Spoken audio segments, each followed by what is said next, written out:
Que pena que você perdeu essa festa. Lá atrás, os falsos profetas roubaram este grande tesouro e eles escondem de você até hoje. E ele é mais que uma festa. Esse tesouro, ele conta a história da humanidade. Você precisa fazer parte dela. Mas muitos de vocês, o líder disse que não, que você estaria judaizando, vão dizer que não, que você está apostatando de Cristo. E com mentiras, com falácias, eles roubaram um tesouro enorme. Amém? Então, para começar, eu já vou convidar você a abrir a sua Bíblia lá no livro de Levíticos, capítulo 23. Vamos lá. Levíticos, capítulo 23. Este capítulo deste livro, ele fala simplesmente o circuito das festas. Todas as festas de Deus estão aqui. É uma festa que ela se repete semanalmente e mais 7 festas anuais. Então nós vamos entender o seguinte, entenda como um circuito. Paulo, ele falava muito sobre ele usava um pouco a figura de esportes, né? Daqueles que correm a corrida para receber o louro, o boxeador, né? Ele faz algumas alegorias ali, né? Alguns exemplos sobre festas. Então vamos entender que e não é só isso, eu não posso me alongar demais, tá? Mas olha, por isso eu não vou abrir muitos versículos, mas você conhece a palavra, você vai ter facilidade. Se tiver alguma dificuldade de algum versículo do que eu falar, você se escreve aí nos comentários e eu vou responder para você, tá bom? Localizar a passagem e te mandar. Mas, resumidamente, Paulo, ele diz que nós somos como zambujeiros. Nós, não judeus, somos como zambujeiros. O que é um zambujeiro? O zambujeiro é uma árvore que ela é plantada na beira da estrada. É diferente de você ter uma figueira que você trata dessa figueira, que você cuida, você aduba. Essa vai dar bons frutos. Agora, um zambujeiro pode ser uma figueira na beira da estrada, que ninguém cuida. É só a chuva que cai ali, o sol e chuva, não tem adubo, não tem cuidado, não tem nada. E por isso ela não dá frutos dignos.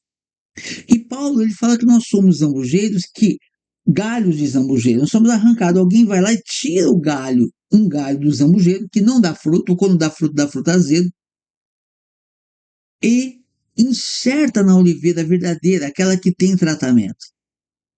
E uma vez enxertado, nós vamos frutificar, porque nós vamos se alimentar da seiva da boa oliveira e vamos frutificar. E aí nós podemos nos alongar um pouco nesse entendimento, que é o seguinte: por que um zambujeiro, uma árvore na beira da estrada? Qual é a diferença? A diferença é que nós temos um caminho para seguir, nós temos um objetivo. A vida é como uma estrada.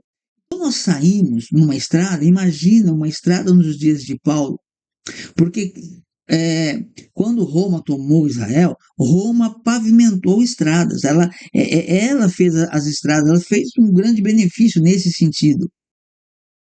Então, as estradas foram ali feitas, constituídas, e árvores, zambujeiros, serviam para quê? Você está debaixo de um sol escaldante, há horas andando, e de repente você vê uma árvore. E você vai então se refugiar naquela árvore.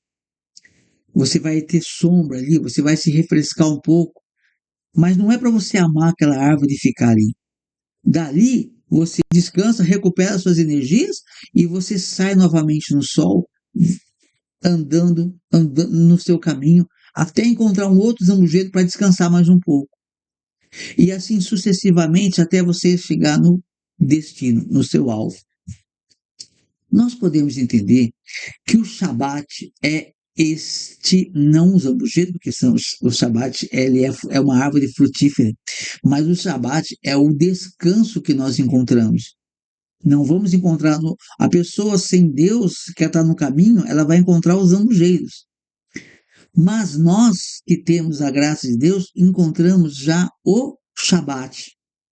Nós temos um caminho determinado por Deus e Deus nos deu o Shabat, um local de descanso. O Shabat é onde nós tomamos fôlego, onde nós nos refrigeramos para prosseguir. E Yeshua diz que ele é a porta. Yeshua diz que ele é a porta. E por ele ser a porta, ele diz que ele é a porta por onde os salvos entrarão. Entrará, sairá e encontrará pastagens. Aonde você entrará e sairá? Você vai entrar no Shabat, no aprisco das ovelhas. Você vai entrar, você vai descansar e você vai sair. Quando você sair, você vai encontrar pastagens. Você vai se alimentar. Então, o Shabat é a primeira festa que é citada em Levíticos 23. Veja aqui. Disse o Senhor a Moisés: fala aos filhos de Israel e diz-lhes: as festas fixas do Senhor que proclamareis serão santas convocações. São estas as minhas festas. Então veja só, para nós já darmos continuidade nessa primeira festa que é o Shabat. O primeiro caminho para você entrar no reino de Deus é a porta do Shabat. Aí tem um negócio muito interessante. Se você for nos 10 mandamentos, o quarto mandamento é o Shabat. No hebraico, essa língua maravilhosa, no hebraico, o primeiro mandamento ele é representado pelo Aleph. Aleph, ele vale 1. Ele tem a pictografia tem várias representações, representa a Deus também. E o Aleph, ele, para os números, antigamente não tinha número 1, 2, 3. No hebraico, o Aleph valia 1. Então, se você pegar uma Bíblia hebraica, você vai ver lá, por exemplo, 1 Reis, ele vai estar lá, Aleph Melahim, 1 Reis. 2 Reis, Bet Melahim, 2 Reis. Então, para cada letra existe ela vale um número, tem um valor numérico. O Aleph vale 1, o Bet vale 2, o Gimel vale 3 e o Dalet vale 4.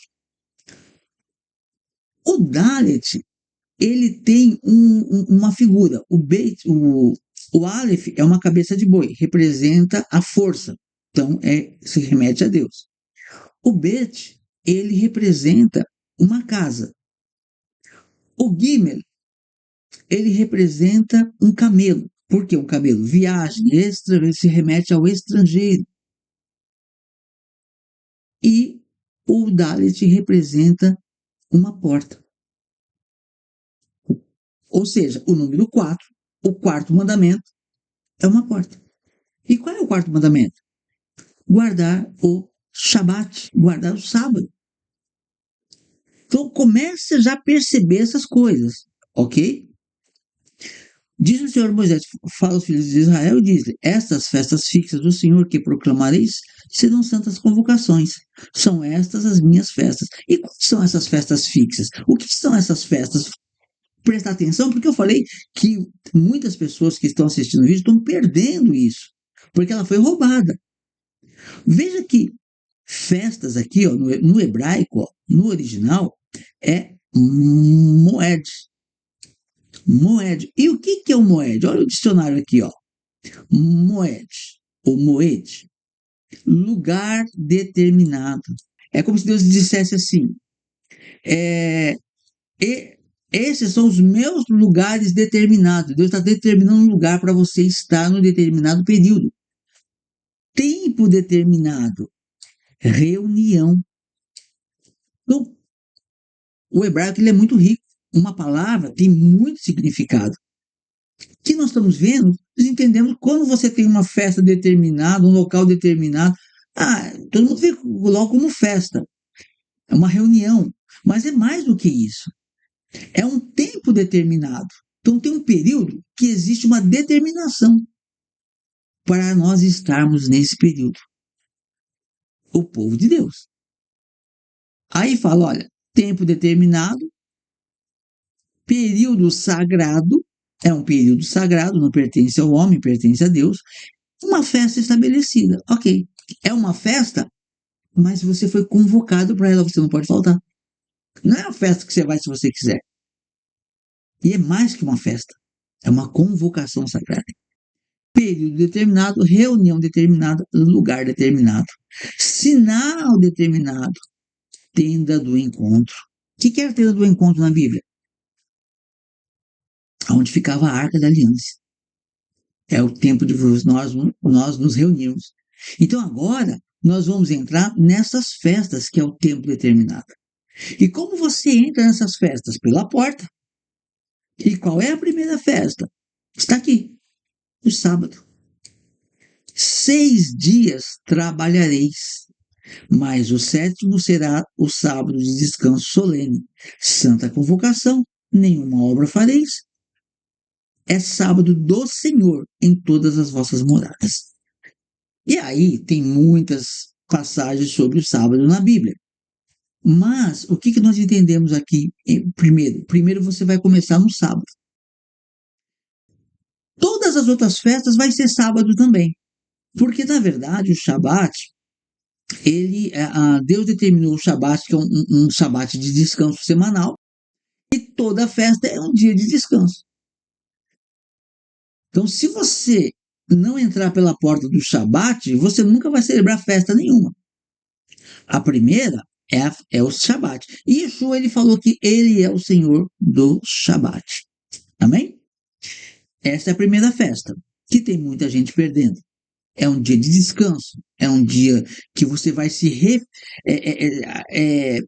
refrescar, vamos dizer, né? Você vai se deleitar, você vai descansar de toda a obra. Você entrará no Shabat, você vai ver, mas o que eu vou comer, o que eu vou vestir? Entrará, sairá e encontrará pastagens.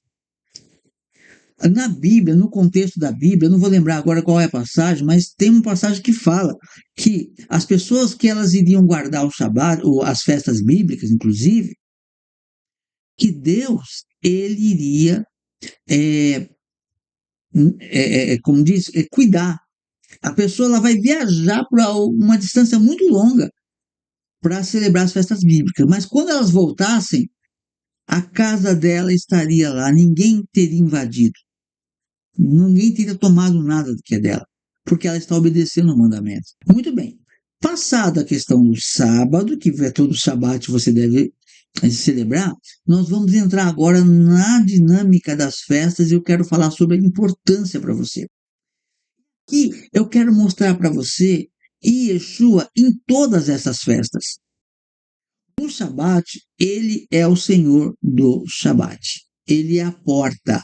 O quarto mandamento, ele é o quarto mandamento, ele é o Shabat. Agora, veja que as 7 festas fixas que são anuais, elas são sombras, como Paulo disse, do que há de vir. Sombras do que há de vir, tá? Inclusive o sábado, ele fala sobre o sábado, o que você come, né? Respeitando a lei de Deus, são sombras do que há de vir. Nós vamos ver agora que dessas 7 festas, quatro delas já foram cumpridas. Mas veja só, não entenda como esses pastores falam por aí, por favor. Não é que elas foram cumpridas, você não precisa cumprir. Não, você vai continuar cumprindo. E a prova disso é que a última festa, que é Sukkot, quando Yeshua volta e vai celebrar Sukkot. Só que essa última festa, ela vai continuar. Se Yeshua cumpriu ela, ele vai cumprir essa última festa. E se Yeshua cumpre a festa e a partir de então não se cumpre mais, ela acabava ali. Mas a Bíblia fala que no milênio de ano em ano, lá em Zacarias 14, se não me falha a memória, todos os anos haverá celebração de festa de Sucote e os estrangeiros serão obrigados a ir. Quem não for, obrigados não, mas quem não for não vai ter chuva. Só isso. Não vai chover na terra, não vai ter, se não chove, você sabe o que acontece. Então a festa não é para ser celebrada porque Yeshua cumpriu, você não vai cumprir. Você vai continuar cumprindo, só que você vai cumprir com entendimento. Elas são sombras de toda a obra de Deus. Então, quando você celebra cada uma dessas festas, você está honrando a Deus e você está fazendo parte. Você está como se você vai para uma festa de casamento. A festa de casamento vai acontecer, ela vai chegar e você está treinando para o casamento, ok? Então veja só que interessante. Eu não vou ler todo o texto por causa do tempo, mas veja como Cristo ele faz parte dessa festa e como é importante nós participarmos dela. Nós começamos ali, ó, depois do Shabat, que é a porta de entrada para você aprender. Você vai aprender sobre o reino de Deus. Como Tiago falou, olha, a Torá e os profetas, os gentios vão ter quando? Todos os sábados, na sinagoga eles vão aprender. Então, é isso que nós vamos aprender, Torá. E hoje não vamos falar sobre profetas, mas aqui, no caso, a Torá. Então, começa com as festas fixas. A Páscoa, versículo 4. São estas as festas fixas do Senhor, as santas convocações, que proclamareis no seu tempo determinado, no tempo determinado por Deus, não pelo homem. Aí ele diz, no mês primeiro, aos 14 do mês, no crepúsculo da tarde, é Páscoa do Senhor. E como eu disse, não vou ler todo o texto. Agora veja só, o que é a Páscoa? O que representa a verdadeira Páscoa? Porque tem uma Páscoa que ela não é bíblica, ela não é Páscoa de Deus, é uma Páscoa pagã. A Páscoa pagã, que já existe há milênios, ela é o quê? É a Páscoa que chamam de Páscoa da ressurreição. Ah, é a ressurreição de Cristo, mentira. A Páscoa da ressurreição dos frutos, da deusa Ostara. E aí eles começam, deuses pagãos, são culturas pagãs que eles achavam que quando surgiam os frutos, que é uma bênção de Deus, eles atribuíam a glória a quem? A uma deusa da ressurreição. Por que ela não cai?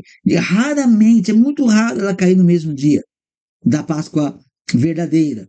E às vezes ela cai no dia seguinte, às vezes cai uma semana depois, às vezes um mês, às vezes coisa de um mês. Mais ou menos um mês de diferença. Porque é uma outra celebração. Essa Páscoa é a pagã que enfiaram na igreja, que colocaram na goela aí das pessoas que acham de boa fé que estão servindo a Deus, mas estão errando o alvo. Festa de Páscoa, ela se remete à morte do Cordeiro. E veja o que nós estamos celebrando. Para pensar um pouquinho. Deus fez Adão e Eva e colocou eles no jardim e Deus tinha ali, eles tinham um pleno relacionamento com Deus. Só que Adão e Eva pecaram e nós celebramos o quê? E Adão e Eva já entrou no Shabat, não esqueça disso. Deus fez o mundo em 6 dias, no sexto dia fez o homem e colocou eles no Shabat, no sétimo dia. Eles pecaram, foram expulsos. Agora tem uma boa nova, um evangelho, a boa notícia. Deus vai reconciliar o homem com ele. E o que acontece? Nós vamos celebrar então a Páscoa, a morte do Cordeiro que vai morrer para essa reconexão. Cristo morre na Páscoa para resgatar a humanidade para com Deus. Então é essa festa que nós celebramos em Pêssar. Agora pensa na cabeça do judeu como que é. Desde que eles saíram do Egito, eles celebram Pêssar matando um cordeiro. E esse cordeiro representa o Messias. Então, todo ano, é um treinamento. Mas aí, se você não amar Deus com todo o seu coração, com toda a sua alma e com todo o seu entendimento, você vai se perder na religião. E foi o que aconteceu com os religiosos, né? Porque o povo judeu amava o Messias. Quem odiava o Messias eram os que moravam ali em Judá, não vou dizer todos, mas os mais ligados à religião. Principalmente os religiosos. Esses condenaram Yeshua num feriado, na véspera de um feriado, para o povo estar, porque o povo estava cumprindo o mandamento, preparando um cordeiro de peça, eles aproveitaram o feriado para matar Yeshua. Por que acha que mataram Yeshua justamente na véspera de peça? Então ali os judeus estavam treinando. Só que uns treinaram com o coração aberto e outros treinaram mais a religião. Era para quando o Messias viesse, eles falaram, ei, esse é o Messias. E já era profético também. Deus sabe todas as coisas muito antes delas acontecerem. Muito bem. Cristo, então, a Páscoa, a celebração de Pêssar, se remete ao Messias. Quando o Messias veio, foi morto e ressuscitou, o que acontece? Os discípulos que já o reconheceram antes foram ainda mais fortalecidos. Eles foram fortalecidos, né? A sua certeza ficou ainda maior. Opa, esse é o Messias que nós celebramos todas as Pêssar. Eles entenderam isso. E a partir de então eles continuam celebrando Pêssar, mas sabendo que é o Messias que eles estão celebrando. Enquanto o judeu que não creu no Messias, ele continua celebrando Pêssar, mas ele não teve o conhecimento. Mas essa fase, essa sombra foi revelada para aquele que crê no Messias. E ele continua celebrando, mas ele celebra agora a Cristo, não mais simplesmente ao Cordeiro, mas ao Cordeiro de Deus que tira o pecado do mundo. Essa é a primeira festa, ela já se cumpriu. E preste atenção que eu vou te falar que nós estamos numa festa. Todos os anos, todos os dias, nós participamos figuradamente de uma grande festa. Nós já vamos chegar lá. Esta festa já se cumpriu. Seguida a festa de Pêssar, nós temos o quê? A festa de Matzot, a festa dos pães ázimos. Então vamos entender aqui como isso se dá.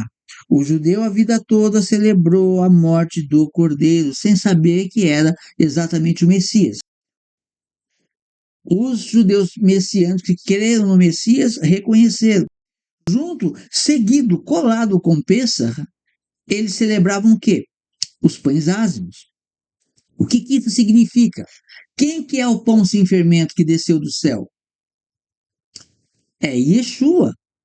Então, quando o judeu, vamos falar do judeu messiânico que crê no Messias, Paulo, Pedro, João, Tiago, enfim, esses judeus reconheceram o Messias na Páscoa e reconheceram no pão ázimo a presença do Messias. Então você reconhece que Yeshua morreu pelos seus pecados, você está seguindo os mandamentos de Deus e você vai se santificar uma semana sem comer esse fermento. Você vai comer pão sem fermento durante uma semana. Você não vai comer fermento, você vai se separar, você vai se santificar. Essa é a segunda festa que Cristo cumpriu. Séculos eles cumprindo, comendo pão sem entender o propósito. Quando chega o Messias, o que crê nele entende o propósito, tem maior autoridade sobre o assunto.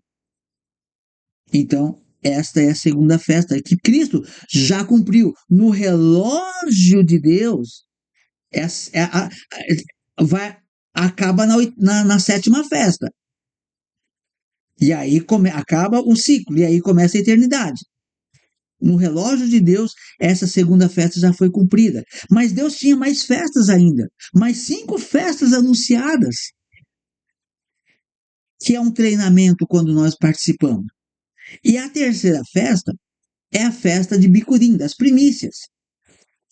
E olha só que interessante. Qual que é a ordem de primícias? Eu vou até ler aqui para vocês. Olha só, versículo 9. Disse mais o Senhor a Moisés: Fala aos filhos de Israel e diz-lhes: Quando entrares na terra que vos dou e cegardes a sua messa, não trareis um molho das primícias da... Então trareis um molho das primícias da vossa messe ao sacerdote. Este moverá o molho perante o Senhor para que sejais aceitos. Quando ele vai fazer isso? No dia imediato ao sábado, o sacerdote o moverá. Olha que interessante, olha que profecias se cumprindo na íntegra. Justamente as engrenagens perfeitas. O mandamento de Deus qual que é? A festa de Pêssego é um Shabat. Ok? Um Shabat festivo. Yeshua morreu provavelmente, muito provavelmente, na quarta-feira, que era um Shabat. Então, quarta-feira, Shabat, festivo.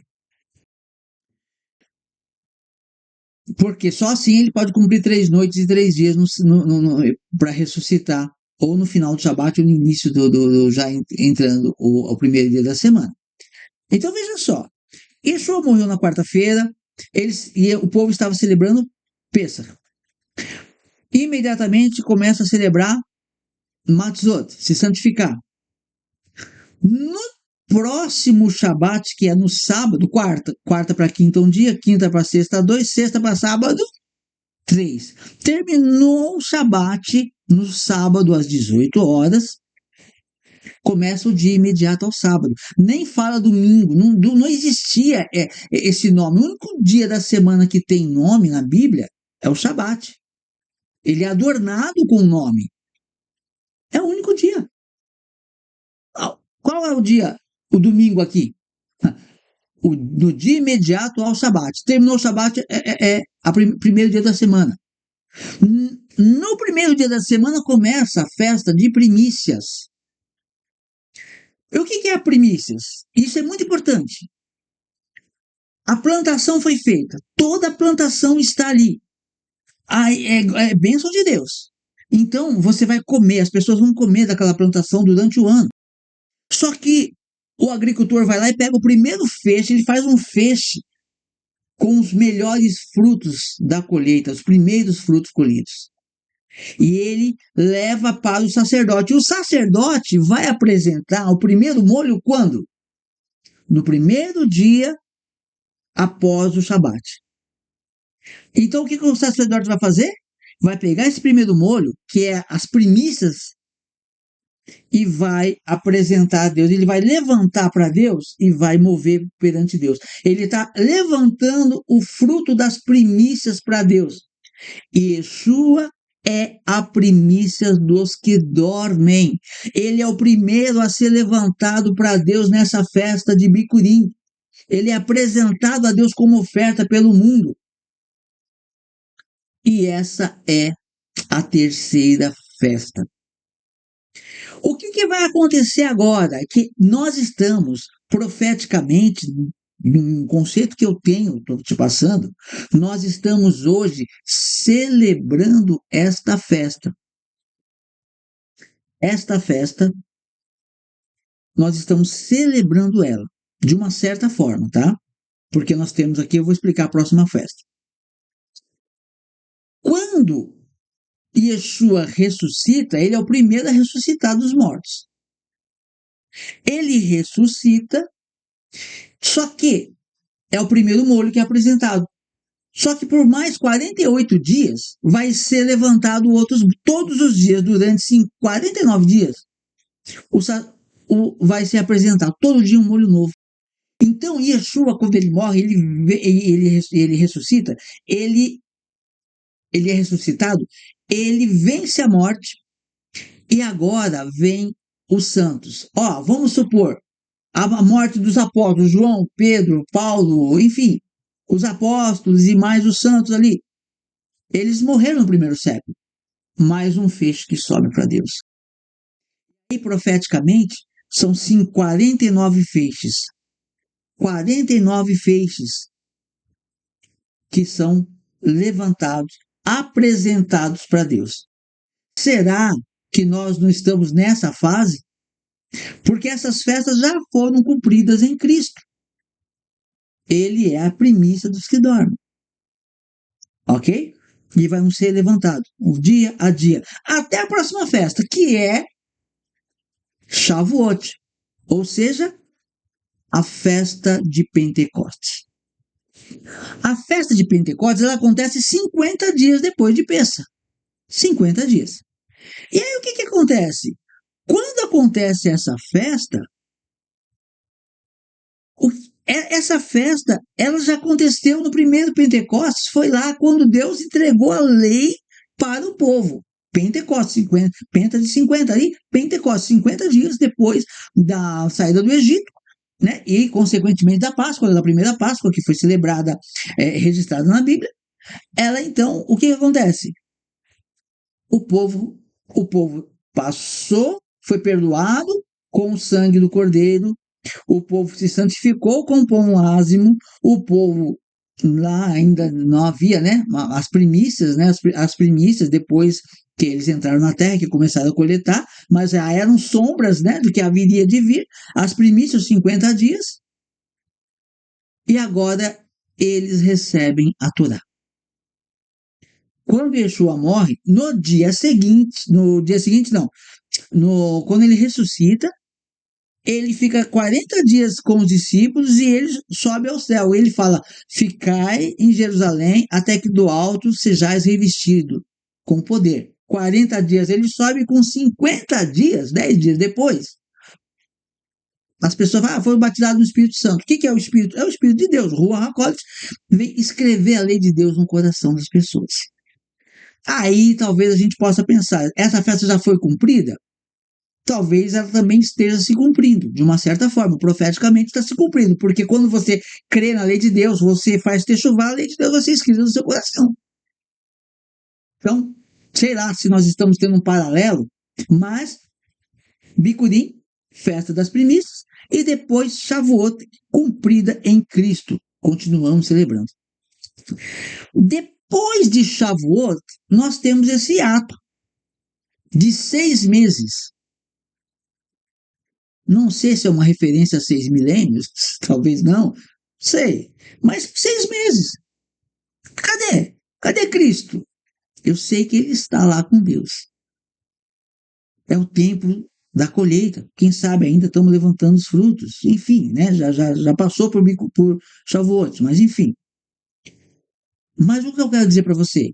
Faltam 3 festas. Essas 3 festas, Cristo cumpriu quando esteve na terra, com certeza ele cumpriu, mas não o cumprimento profético. Por quê? Porque elas serão cumpridas profeticamente na volta dele. E como que vai ser essas 3 últimas festas? A primeira festa, que no acaso não é a primeira, é a quinta. A quinta festa, que está para se cumprir ainda, profeticamente. Toque do chofar, Yom Teruah, o toque do chofar, a festa das trombetas. O que a festa da trombeta faz? Ela anuncia, toca o chofar, anunciando ao povo que o rei está voltando. Então, essa festa há de se cumprir. Sexta festa, 10 dias depois que foi feito o toque do chofar, anunciando, o rei está voltando, o que eu faço? Vou consertar a minha vida, é uma oportunidade que a gente tem para se consertar, para corrigir os erros. 10 dias depois, a sexta festa, Yom Kippur, que as pessoas não entendem. Cristo também pensava assim, Cristo ele já expiou meus pecados, sim, ele expiou os meus pecados, mas eu continuo pecador. E é um dia que, apesar que ela é marcada pelo jejum, que os judeus fazem 24 ou 25 horas, nós fazemos também, mas nem todos fazem, mas o que eu quero chamar a atenção para você é o seguinte: se você não sente no coração, não faça. Você tem que fazer as coisas para Deus com o coração, mas busca Deus, ou faz um jejum menor. Mas mais importante, na minha opinião, mais importante que o jejum é o que a palavra diz, porque a ordem Não é tsum. Tsum é jejum no hebraico. E não aparece essa palavra na festa de Yom Kippur. A ordem de Yom Kippur é aná. E o que é aná? Afligir a alma. Como se afligir a alma? Perdoando aquela pessoa que você não quer perdoar. Arrumando aquilo que você não quer arrumar. Liberando aquela pessoa que você não quer liberar. Perdoando uma dívida que você não quer perdoar. Liberando as pessoas. É esse o princípio. O rei está voltando, está chegando. Arruma a sua vida. Yom Kippur. Ele vai voltar. Ele já expiou, sim, mas quando ele voltar vai haver a redenção. 50 não. 50 dias da Páscoa até Shavuot. É um período para nós nos adaptarmos. Praticarmos tudo que nós aprendemos nas outras festas, no Shabat e nas festas. E depois, então, o toque do shofar avisa que o rei está chegando. E depois do toque do shofar, Yom Kippur, a gente se humilha, arruma, muda a nossa vida. E depois, a última festa, Sukkot, Emanuel, Deus conosco. O Messias estará conosco. A representação maior de Deus morando conosco. Esta é a grande festa. E o que acontece hoje, quando termina essa festa? Veja só, é a 8ª festa. Shabat e as 7 festas. O 8 representa o quê?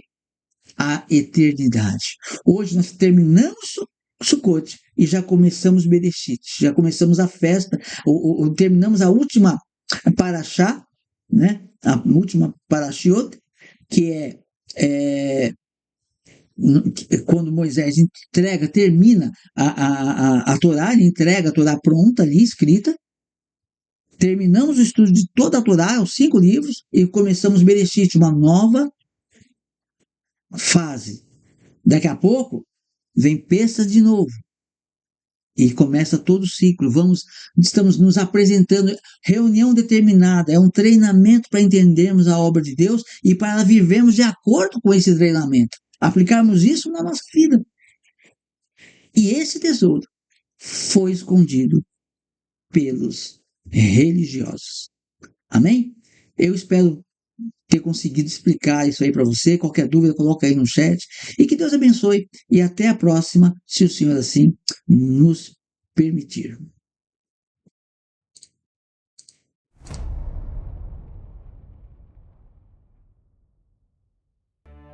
Na mística Paranapiacaba, um garoto traumatizado e um velho enigmático descobrem que as parábolas bíblicas são portais vivos, embarcando em uma jornada para desvendar um legado oculto e confrontar as sombras que a neblina esconde.